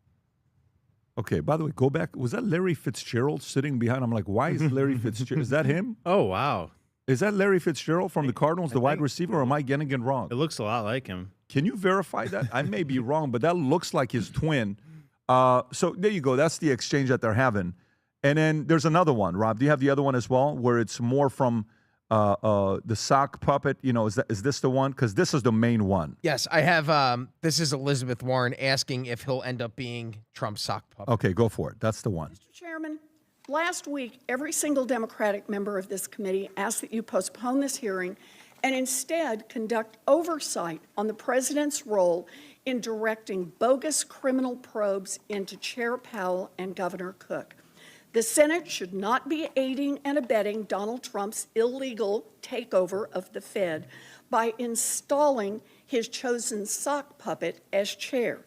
It's an invitation for corruption and for economic catastrophe. We have the power to stop it, and we should be using that power. Thank you, Mr. Chairman. That was Larry Fitzgerald. That's crazy. Why was he there? Which led to a lot of questions. Sadly, we don't have an answer yet, but we'll update you as soon as we do. Football and politics today on Capitol. Pro Hall of Famer Larry Fitzgerald sitting behind Kevin Warsh at his Federal Reserve. Okay, listen, this is not about Larry Fitzgerald. This is about Kevin Warsh. So, Tom, I'll come to you first, and then, David, I'm coming to you next. Go ahead, Tom. Thoughts on this? Well, first of all, Jesus Christ could have been coming up for confirmation, and Elizabeth Warren would have found some angle to go after him and to say, do you think your relationship with your father in terms of religious, policy is nepotistic? I mean, it wouldn't have mattered who was there. Elizabeth Warren's going to go after it. Anybody, because she's part of the no Trump at any time. And here you have a guy that everybody believes is very intelligent and has a very moderated view of Fed reactionary tools. And what I mean by that is you never want somebody to turn the ship radically. Ships don't turn like that. They have to be gentle. And you also need a Fed that is less rearward looking and will accept certain forward looking. And the Fed typically reacts late. You look back at Powell. If anything can be said for Powell, and I kind of watch this, I feel like he's been late, that there were shifts that he could have been, ahead of. Not 50 basis point moves in a row. No, but a quarter point of moderation here and then be ahead of it. And this guy, he is seen as being, I was a fan of his, and we were tracking him on Kalshi. Remember this, Pat? Mm-hmm. Who's going to come up here? And they thought it would be Hassett. Hassett was another candidate, correct? Mm-hmm. Kevin Hassett? Yep. I believe. And then this guy showed up, and everybody was like, wow, people were happy that it was Warsh. And I think that what you just saw from him is a feisty, measured response in the face of Democratic pressure. And I like what I see in him, and I like how he responded, and I'm not surprised even a little bit with Elizabeth Warren. David. Right. I just have to go back one thing. Maybe I'm speaking Quebecois French, but we're in agreement because I said that China is an economic adversary and made that point rather emphatically. You did. So on this particular thing with Warsh, it's just really great political theater. And the reality is that the choice of the Fed chairperson is always political. Like Janet Yellen was appointed by Obama, and she worked in the White House, right? And Alan Greenspan, the maestro, was writing speeches for President Ford. So it's always political, and we have to realize at the same time that the Fed chairperson is just a figurehead. It's a committee. He can't do anything on interest rates or anything on policy without cobbling together a majority or a consensus on the FOMC. It's the FOMC, and actually the FOMC voters, the governors, the president of New York Fed, and the rotating banks. So we tend to overplay this. He is the leader. He has one vote. David, it's the most powerful vote, but it's one vote. What is the process? If he wants to increase rates, what is the process? Well, if he wants to increase rates or decrease rates. Yeah. Well, they have a 2-day meeting, and they discuss it. I mean, he'll always throw what his particular view is, and then they discuss. You can actually, they produce the FOMC minutes a few weeks after. You have to wait 5 years to see the actual transcripts, and you could see it's a very fulsome discussion. And you can see there are dissents. There's been times in the past where actually the dissents were so large. This happened with Volcker near the end of his tenure, where they get outvoted. So he's got one vote. It's the most powerful vote, but it's a committee. It's called Federal Open Market Committee. It is a committee. That's the one thing that doesn't come out. Most people think, because the way he's portrayed, that one person controls interest rates. It's very interesting that Donald Trump even pressures and pressures and pressures the one person. He's only got one vote. Like, why doesn't Donald Trump just come after the whole FOMC? Well, because we know Donald Trump, that when it becomes personal, he's going to come after you personally. And so he came after Powell personally. Did anybody really on the FOMC outside of Stephen Myron vote against whatever it was that Powell wanted to do or not do? Donald Trump just should have come after the whole committee and maybe called each one of them out on the fact that they didn't pursue his more aggressive interest rate cuts. But he went after Powell. Powell is just the leader. It's like you're coming after the quarterback. Bring up the football analogy. You're coming after the quarterback. It's a whole team, right? Mm-hmm. So we tend to overplay the power of the chairman. So it's interesting. So it's 7 members of the Federal Reserve Board of Governors, 1 permanent seat, the president of the Federal Reserve Bank of New York, 4 rotating seats from the other 11 regional Federal Reserve Bank president, 7 governors, only 12 votes, and this group sets interest rates, monetary policies, decisions move markets, inflation, jobs. So he's got 1 vote, and his 1 vote is not above everybody else. Brandon, your thoughts? Yeah, that's super interesting, and I do wish that Trump would have come after the whole concept of the Fed the way he's coming after the head of it. And yeah, I mean, the thing with a lot of these people, I don't think there's like a lot of diversity in opinion. It's a lot like politics where you're either kind of a dove or a hawk, and you know, they tend to, I think, overcorrect a lot of the time. But like this guy, for example, I was laughing. It says in the past that he was calling to raise interest rates in 2009 when we were at the bottom of a recession. And then you know, he was suddenly dovish when Trump was trying to be dovish in 2018. So kind of goes in whatever direction the wind's blowing. And not super excited, but you know, he's probably a slight increase, slight better than Powell, because I think Powell's been consistently wrong every time. Loosened too much in 2020 and tightened too quickly, too late. But yeah, no, I wish Trump would attack the concept more than just the person of it, because I think that we don't have a serious economy until the concept of the Federal Reserve controlling the price of money goes away or changes. Yeah, you know what's the one thing people forget, Tom, is Elizabeth Warren makes it seem like him and Jerome Powell are best friends. Mm-hmm. Mm-hmm. And here's what they forget. Who appointed Jerome Powell? Trump. Trump did. So yeah, if there's one thing you got to give credit to Powell, is he did his job as much as he could, no matter how much hate he got in trouble a little bit with this building stuff that was not pretty, was nasty. Hey, you spend this much money, you were supposed to spend this much money, and it was problematic. But at least Powell did his job. He is not the most liked guy in economy today, but he held it together. Okay, so good for him. So Kevin, he comes in, she's asking questions like that. Oh, because he's appointing you, you're going to do this. This guy, Tom said it yesterday, he's probably going to be definitely going to be for 2, but he potentially could be a, chair for 3 different presidents on the 6 years. Mm-hmm. So Trump, whoever gets elected 28, if they're 1 term, it could be another person next term, or it could be a 2-term, same president. So it'll be interesting while we're going through it. And by the way, what's interesting to look at, one simple chart, if we could look at one and move on. Go for it. I know we've been on this for a minute. Rob, you have the dot plot I just sent you to Wednesday? Oh. And that list of people there, you'll see 18, 19 dots on this, but you've got the 12 votes. And you can see where it's going. Scroll down right there. And you click on that. See there, Pat? There it is. So there's the dot plot. Those are represented by, the Fed voters. But they all get influenced. And the chairman of the Fed, talks to these people, and he does lobby his group. And part of the job of the chairman of the Fed is to kind of make the peace or keep the peace. And you can see right here, the majority of the dots are only down a 1/4 point for year-end 26. You can get rid of that. And then next year, they're only aiming to another 1/4 point. So unless we have economic stats that go crazy, this is where it is. But the summary of economic projections is also what you look at, and they publish that every 3rd meeting or something like that. It's not every meeting. Summary of economic projections is like every... I think it's like twice a year. Yeah.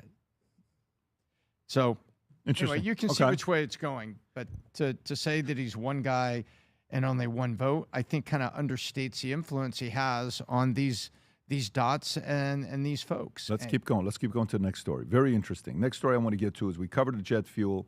Let's talk about Andy Jassy. Okay, the whole Amazon. Actually, you know what? Let's do Cash Patel on what happened there with specifically the story of the Southern Poverty Law Center. Did you follow the story with the Southern Poverty Law Center? Just peripherally. Yeah, very, very interesting. So yesterday, everybody's doing their own thing, and then all of a sudden, it's dropped that this organization, the Southern Poverty Law Center, which, by the way, originally they got started for with noble reasons, right, Tom? You were talking yeah, about Martin Luther 1971, King right and, after 68 and Yes. civil rights. Yeah, so the intentions were good, and then all of a sudden, reports came out yesterday. Elon retweeted this. Mark Andreessen retweeted this. There's a bunch of people on X. I'll get a bunch of those tweets. We'll get to wrap. Is this the clip about Cash talking about that? Yes. Go for it. What we're here today is to announce what the general just told you. The Southern Poverty Law Center, in a massive, sweeping indictment, has been charged with allegations of fraud and using the banking system to perpetrate that fraud. I just want to talk about a couple of brief things here. The Southern Poverty Law Center themselves advertise to raise money to dismantle violent extremist groups for a period of at least a decade. They use their donor network to raise money to purportedly dismantle violent extremist groups. However, the SPLC, the Southern Poverty Law Center, used the money they raised from their donor network to actually pay the leadership of these very groups. I just want to say that again.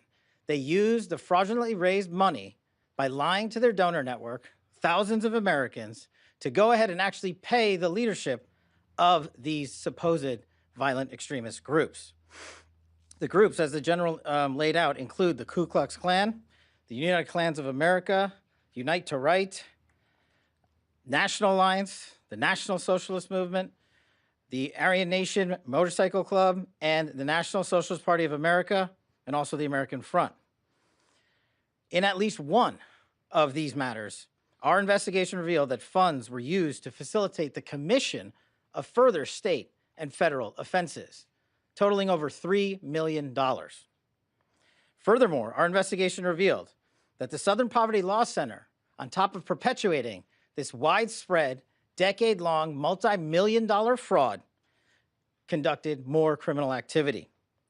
They attempted to hide their criminal activity from our financial banking network.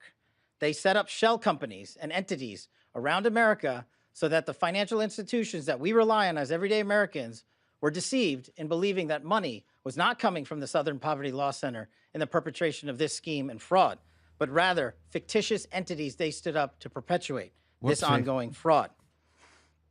This is a serious and egregious violation of a group that purported to dismantle violent extremist groups, but in turn actually only fueled the hatred. This is an important case brought by President Trump's administration. We're thankful for the president for his leadership and funding of not just the FBI and DOJ, but his commitment to go out there and wipe out fraud and conspiracy and waste and abuse wherever it occurs, including the Southern Poverty Law Center. Even though this money was made to appear to be coming from legitimate people and legitimate entities, we at the FBI, with our great partners at the Department of Justice and in the state of Alabama, were able to comb through a decade worth of material, a scheme that took a decade to build. Can you pull up the so that we were tweet able from to the Department of Justice showing what organizations went through it? I tweeted it to you. I'm sorry, I texted it to you. It's one of the things that was in my file right there. Okay, go for it. So watch this. And Tom, I'm going to come to you first. So this is the Department of Justice yesterday. Justice Department ransoms indictment against Southern Poverty Law Center, indictment that's more than $3 million. And if you go a little bit closer to it on the right one, click on the right one, there you go. They paid $1 million to nationalized affiliate, $300,000 to Aryan Nations affiliate, $270 to Unite the Right member, $140 to former National Alliance chairman. Former KKK members got $73,000, and American Front president and felon, $19,000. Tom, why is this so important? Here's what's going on. There is very little difference between what we're seeing here at Southern Poverty Law Center and the fraud that we saw in creating fake hospices or fake daycares. Money was coming that was good money, like good tax dollars that were supposed to be coming to daycare centers in Minneapolis so that lower income people would be able to take their children to a daycare center and have trust that this was checked out by the government and the government's providing a subsidy there too. Okay. These guys were deceiving the donors to give them money, and they were using it to pay themselves, but then they were also using it to start trouble by actually funding people that create the problems that they say they're going to be solving.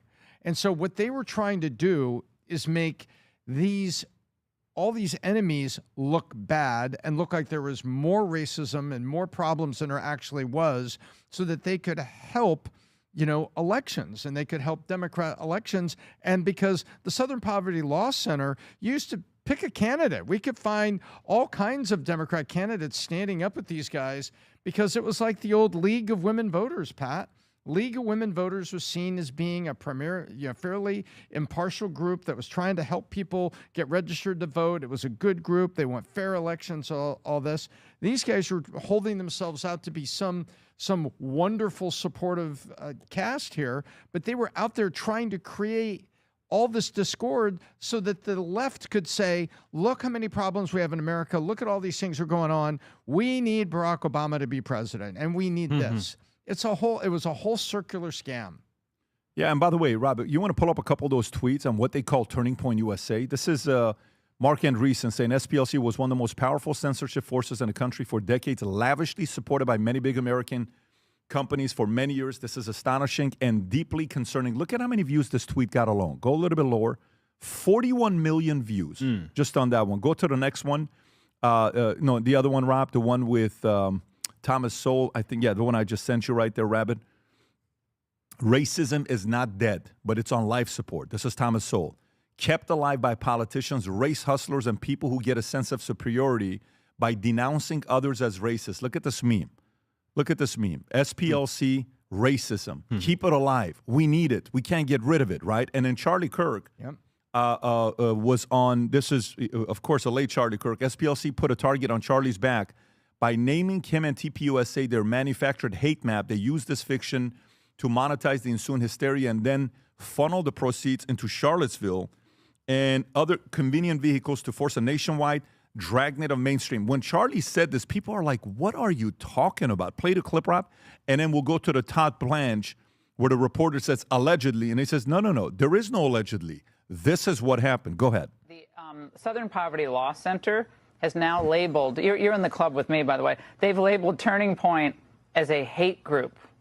Yes, it's a coming surprise. From a hateful group like it's a surprise took them so long to get us on the list. What took you so long? Understand that they're literally putting high school chapters of ours on a hate group next to the KKK and next to neo-Nazi groups.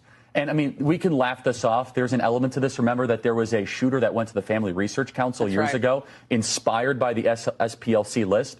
This is them trying to make us basically surrender at Turning Point USA. We're going to do the opposite, and our students are only going to lean in even more. But they can't debate us on our ideas. They cannot have dialogue. They cannot actually go onto the merits of why they are right or why we might be wrong. Instead, they must smear us with the age-old one-liner that you are a racist or that you are a hater. And they're finally realizing the power of Turning Point USA, which is why they put us on this list. Well, when you're effective, you're a threat, right? That's so they called me the high priestess of You can pause hate, it right there. Right, Sam? Is that? You can pause it. Mother, what did Todd Blanche say about it? And then, David, I'm going to come to you. Here's Todd Blanche. Do you have the question where he's being asked and says, allegedly, and he says, no, this is not allegedly. They were involved in Charlottesville. Go play the clip that you have first with, go ahead. About Charlottesville and the Charlottesville Unite the Right rally. Were they involved in that? Yes. So what we allege in the indictment and what the grand jury found is that one of the individuals that they paid was one of the folks who helped organize that terrible event. And so so imagine what we're talking about, Laura. We're talking about an organization that actively came out and just screamed it from the top of their lungs. So just so people understand watching this, did these informants in some cases, given the evidence you've seen, actually initiate what would ultimately be these activities? And obviously Charlottesville ended with a tragedy. Well, we know that they were part of those. They were part of it. Whether they were the leaders or the initiators, that'll come out, I think, eventually. But what we do know is that the very entities that this group was raising money to go against are the very entities that they were taking the money in and paying to these entities and these individuals associated with those groups. What was the money used for? Well, we don't know, because again, By the way, all we you know can is pause that it they right said there. There was a message going around yesterday of who gave money to SPLC. These are some names, and we verified it today, Rob. One of them, it says George Clooney and Amal gave them $1 million. Is that true? Confirmed. Yes. 2017, Unite the Right rally, Clooney gave him $1 million. Tim Cook, I didn't know that one. Gave $1 million. Plus another $1 million to ADL. Tim Cook is a story we're going to get into that because he just stepped down. And then JP Morgan Chase. Multiple reports saying that they gave $500,000 to SPLC from PJ Media. So, more and more names are coming out. David, how are you processing this information yourself? Well, look, from where I sit, I always look at stuff from an economic and market perspective, but I would say that more from a humanity perspective, the war that the Trump administration pledged to wage and is waging against, fraud and abuse and waste, and in this case, hate, has to be applauded. And then you start wondering how much more of this is there. Like when Trump was talking about the deep state and people were rolling their eyes. Yeah, no, it actually exists. How many more skeletons are in the closet? That's what I'm thinking about. Man, I'm so curious. By the way, this is like a very big victory for FBI because the FBI kind of needed something like this. So good for them for having something here. Brandon, your thoughts? Yeah, stuff that comes to mind with the scope of how big this could be. It's like when you see those reports of we can't account for something like $21 trillion of the federal budget over the last 30 years. So, yeah, there's probably a lot of stuff like this. It's almost as crazy as if the U.S. government was to give money to something that ended up being a terrorist group in order to justify going overseas and fighting a war for it. So, not that we've done that before or anything, but it'd be like that crazy. So it's like a flywheel effect, and it's a very effective model if you're looking to create a problem that you're raising money to solve. Yeah, and by the way, this is the clip that I was talking about when the reporter tried to say allegedly.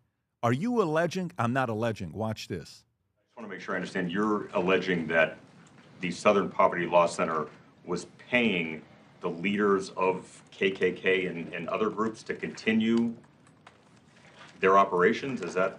I'm not alleging it. The grand jury returned an indictment that says that. And so what the investigation found, according to the indictment that was returned today, is that they were paying. So the Southern Poverty Law Center is raising money, asking folks to give them money to dismantle racism. Wild. You can pause it right there. Very long.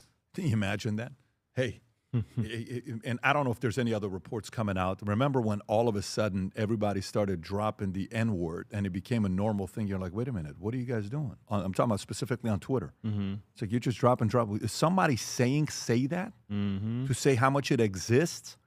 And it's like, what are you guys doing here? Who's create? Well, it's freedom of speech. I can say whatever I want to say, and I know Elon is all a what does he call himself? A freedom of speech absolute. What is it? Yeah, absolutist. Absolutist. It's fine, but makes you think, were some people getting paid behind closed doors to keep this thing going? I don't know, but I do know that this is coming out, and we're going to learn a lot about a lot of different people. Now let's go to Tim Cook. While we're telling this story, with Tim Cook giving $1 million to SPLC, report comes out that Tim Cook has stepped down as the CEO. What page is that in, Rob? There it is, on the bottom of 26.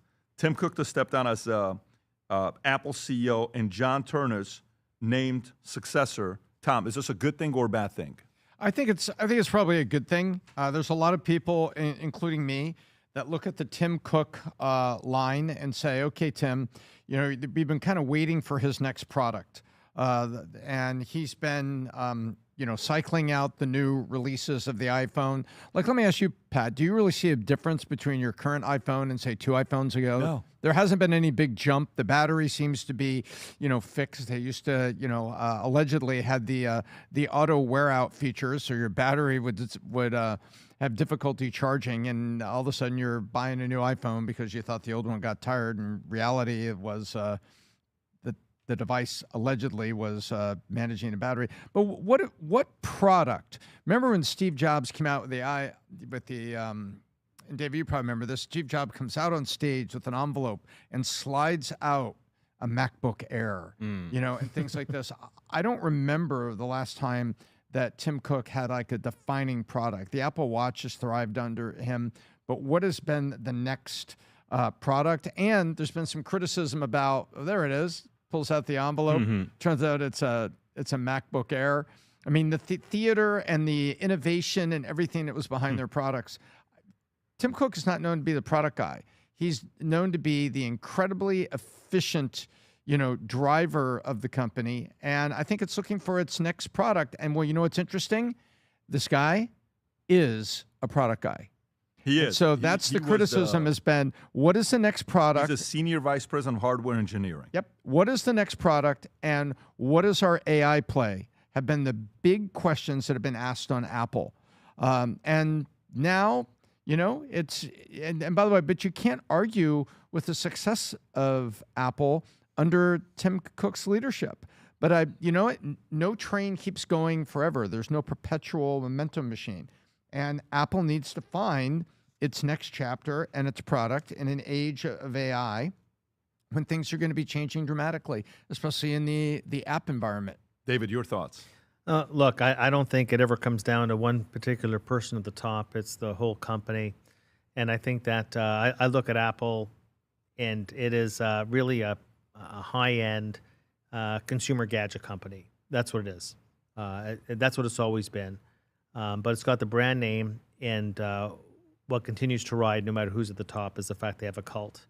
They have You a use cult. the product? Are you an Apple user? Yeah, I am. They have a cult, but I don't chase like You're part of the cult. I am part of the cult, but I don't have like iPhone 15. Okay, like it goes back. That's what they specialize in, and it's worked like planned obsolescence. There's not a company on the planet that has perfected planned obsolescence like Apple has. But yeah, I use the product, but whatever it is they produce today, I might buy cheaper like 3 years from now. You know what I mean? But that they take advantage of that. They take advantage of that consumer psyche. Yeah. So it's interesting because Tim Cook, Tom, came from a position of how you were looking at who they chose to replace Bob Iger. It was the guy that was running the parks, right? And Chapek was the same thing as well, running the parks, right? So they didn't learn from their mistake, and they're choosing the same type of a person to They're have back the to the job. parks. Exactly. But you know what Apple did? Because Tim Cook, before he became the CEO, he used to be the VP of operations. Then he became the COO, and then became CEO, which is the traditional way of operations guy that becomes, because typically the COO is really the active president. And then so he ends up becoming the CEO. They're taking a complete different route. Yeah. They're choosing a guy that's a product guy to say, no, we want the product guy to be a CEO. And by the way, do we have any clips of how he speaks? Like, is he a good speaker on stage? Does he have presence on stage? Are we going to get the days of a new product launch and him coming out and showing something and saying, this is the chip you will put in your brain to have access to all Wikipedia and 600,000 books ever written. You will have all that knowledge. Is that him? Yeah, but this is a report. I don't believe it. I just want to know how he speaks. That's all I want to know. Like, is this him speaking? I don't think that's him. Is it? Is that no? Okay, can you do me a favor? Go to YouTube, type up his name, and go to search popularity for most video, and let's see what comes up. If he has the ability to be a good orator like Steve Jobs was and get the attention of speakers and get the attention of the audience. Okay, so zoom into most views. Go a little bit lower. What is that? Who is John, CEO? I just want to know how he speaks. That's all I care about. I don't want to do an interview. I just want to know how the guy speaks on stage. Is that him in the behind when it comes to AI? You have the other one on X speaking as well. Yeah, there you go. Now, Rob, you're going to show us a commercial. Stop chasing invoices. Okay, all right. It's a long one. That's a legit one. That's called Pay Your Bills on YouTube, so you can get free videos. Let's see this audio. I don't believe you are. Not too worried. Not too worried. And that was Johnny Cerrugi agreeing with him. Now, Cerrugi has long been Apple's... That's a lot of communication, Rob. Phenomenal. I mean, I just have a very good flavor of how good of a speaker he is. Well, there you go. There we go. Let's see it. The most profound change at Apple, certainly in our products over the last 20 years, is how we now do so many of those technologies in-house. And, top of the list, of course, is our silicon. A little bit Now, more those proprietary charismatic than chips Tim Cook. A little bit more charismatic because Tim Cook is very monotone. He's very serious. And by the way, I know a lot of people are, I like a couple positions Tim Cook took in San Bernardino shooting when he said, I'm not giving you the information to Obama. There's certain things he did, Anytime you have a position like that, you're going to get a lot of criticism. People are going to be able to say stuff. Of course, not a lot of good products came out of it. It wasn't like it was a more of a business deal that he operated the investment well. Maybe now we're going to get some new products coming out of Apple, and we may be able to get David to spend more money because he's not spending enough money. Go ahead. We need to buy new products. Yeah. Question for you. So, I mean, I kind of think and wonder, could a wide variety of people have done exactly what Tim Cook did and just like not screwed it up? Because I mean, I think that the leader is really important. I started reading the book, The 21 Undisputable Laws of Leadership, and it's giving me a good idea of like how far a vision could take something. I mean, was Steve Jobs' vision so powerful that anybody, or not anybody, but like a handful of people could have taken it from 300 billion to 4 trillion? I mean, Jobs took it from like 14,000% increase in its valuation, and then what's the name? Cook took it 1,000%.